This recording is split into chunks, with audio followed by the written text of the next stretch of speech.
I'm Stacey Ryan, and you're watching Hollywire.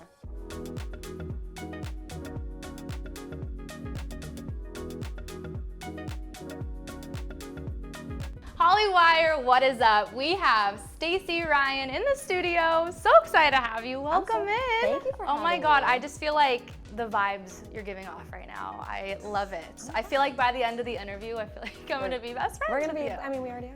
Yeah, facts, Oh. period. If you want, okay, I really want to play a game with you, if you're down to I hop love into games. that. Perfect. So we're gonna play a little game of Would You Rather. Ooh. So, would you rather give up your TikTok or your Instagram?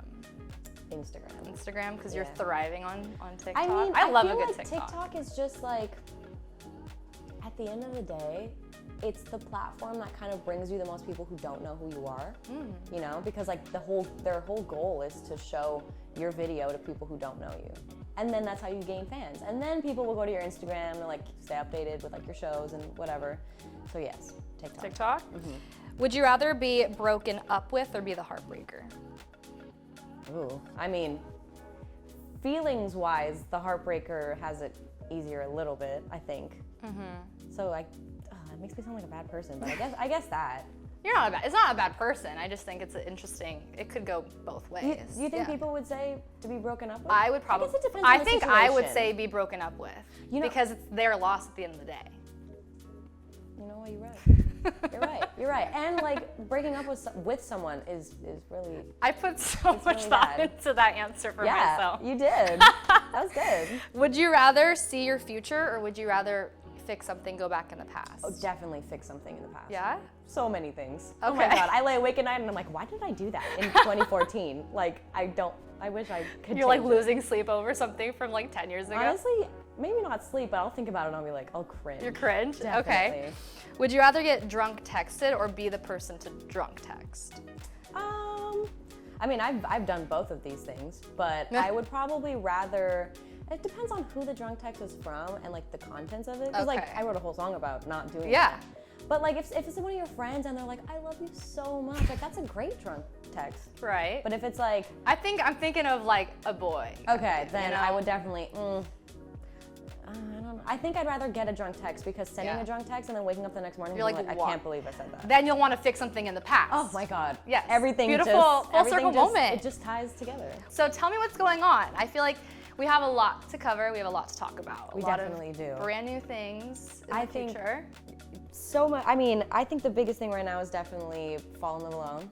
Yes. My song just kind of, and it's so funny because it came out in May. And we, we had a release party. It was awesome. It was my first single. I mean, after Don't Text Me When You're Drunk. And it did really well. And then all of a sudden it just like starts taking off. And we didn't even know like where. Like because we just saw the numbers go up. And then we started seeing like the analytics come in and it was in Indonesia and the Philippines. Yes. And like it's just crazy to see like all the love and like everyone's like doing covers and stuff like from there. So it came out in May though.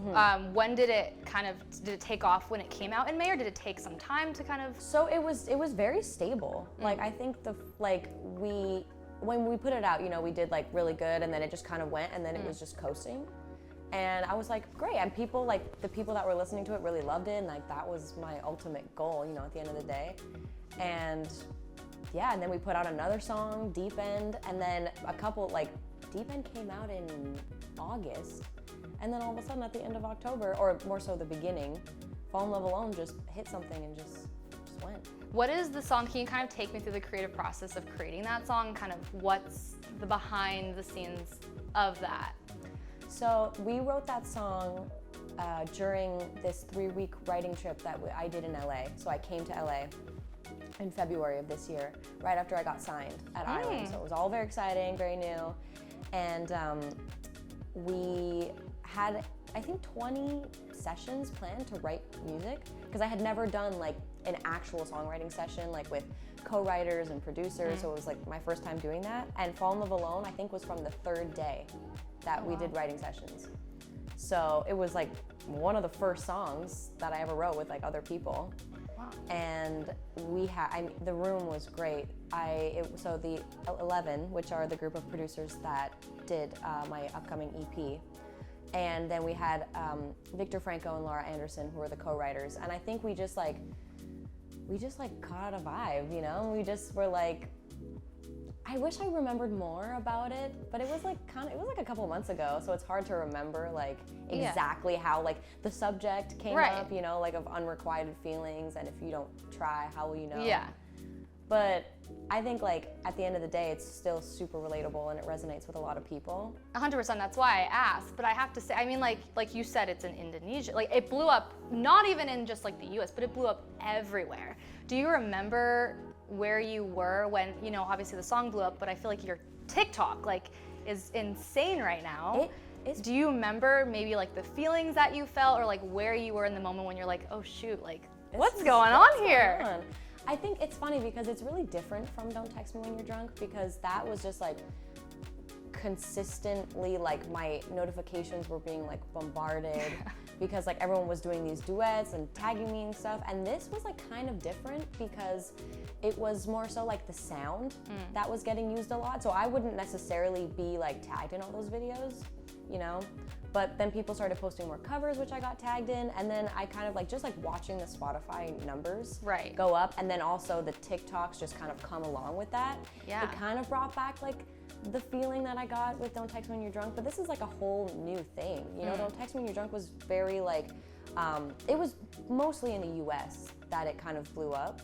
So having something like blow up on the other side of the world is really different, you know, and it's in it's in a different language too, you know, like when they're putting captions on their videos. Oh, I was gonna say, yeah, I was like, are you singing? But like a girl actually did a cover in Indonesian. That's really cool. And I was like, this is so amazing. Like the fact that my song's now getting like translated into like a bunch of different languages. Yeah. It's just, it's very different, but it's super fun to have something like of yours, like a project that you're really passionate about.